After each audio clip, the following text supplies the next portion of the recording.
उत्तर प्रदेश में एक पोस्टर से बवाल छिड़ गया है। उत्तर प्रदेश में एक पोस्टर से भारतीय जनता पार्टी पर उंगलियां उठाई जा रही, सवाल खड़े किए जा रहे हैं। कटघरे में भारतीय जनता पार्टी और उनके सहयोगी दलों को खींचा जा रहा है। दरअसल जो पोस्टर की चर्चा हो रही है वो स्क्रीन पर आपको सामने दिखाई भी दिया जा रहा होगा, जिसमें एक तरफ अखिलेश यादव हैं तो दूसरी तरफ उनके पिता स्वर्गीय मुलायम सिंह यादव की तस्वीर है। न सिर्फ तस्वीर है बल्कि उनके सिरों पर एक टोपी भी नजर आ रही है और ये टोपी मुस्लिम समुदाय द्वारा पहनी जाती है।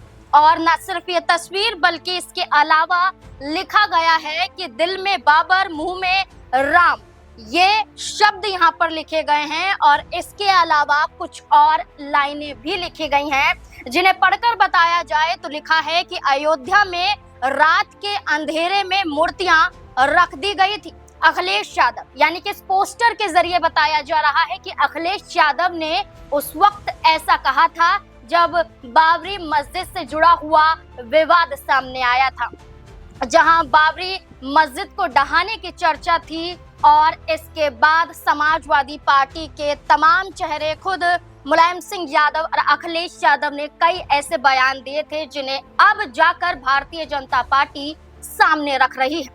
ये सिर्फ बीजेपी रख रही है या इसके पीछे किसी और का भी हाथ है, क्योंकि सार्वजनिक रूप से तो नहीं कहा गया है, बल्कि समाजवादी पार्टी खुलकर ये कह रही है कि ये सत्ता पक्ष के लोगों का ही काम है।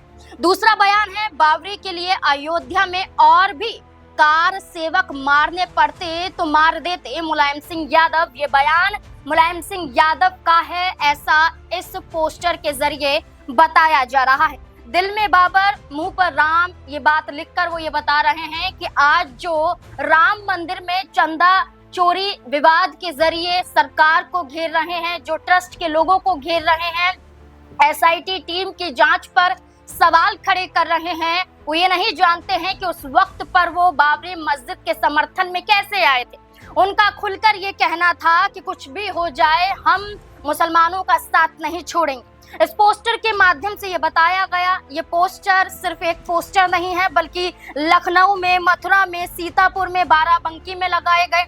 यहाँ तक कि सीतापुर में जो पोस्टर लगाए गए, इस पोस्टर को हाईवे बाईपास कांशीराम कॉलोनी के पास में सांसद आनंद भदौरिया द्वारा हटाया भी गया और ये कहा गया कि ये जानबूझकर पोस्टर लगाए गए हैं क्योंकि हम सच सामने रख रहे हैं, क्योंकि हम राम मंदिर से जुड़ा हुआ जो पूरा मामला है वो सामने रख रहे हैं। इतना ही नहीं, समाजवादी पार्टी से इतर हटकर देखा जाए तो कई वीडियो सामने आ रही हैं। सीसीटीवी वीडियोस के जरिए जो देखा जा रहा है उसमें सामने दिखाई दिया जाता है कि कितने ऐसे वहां अधिकारी, कितने ऐसे वहां युवक मौजूद थे जो नोटों की गिनती तो कर रहे थे, लेकिन उन्हीं गिनती के बीच में नोटों को अपने पास छुपाने की भी कोशिश कर रहे थे। इसके अलावा सुप्रीम कोर्ट ने भी एक बड़ी फटकार लगाई। अब ये देखना होगा कि इस पूरे मामले में जो ये पोस्टर आया है, क्या हंगामा और भी ज्यादा उत्तर प्रदेश में देखा जाएगा? क्या बयानबाजी के चलते भारतीय जनता पार्टी को जो घेरा जा रहा है, क्या कोई सामने आकर माफी मांगेगा? क्योंकि इस पोस्टर के जरिए साफ तौर पर यह बताया गया कि हमदर्दी तो समाजवादी पार्टी के जरिए सिर्फ मुसलमानों के प्रति दिखाई दी जा रही है, अन्य वर्ग के लोगों को समाजवादी पार्टी साथ लेकर नहीं चलती। सिर्फ झूठा दिखावा है कि पीडीए के रास्ते पर समाजवादी पार्टी है। इस मुद्दे को लेकर आपका क्या विचार है? अपनी राय कमेंट सेक्शन में जरूर दें। धन्यवाद।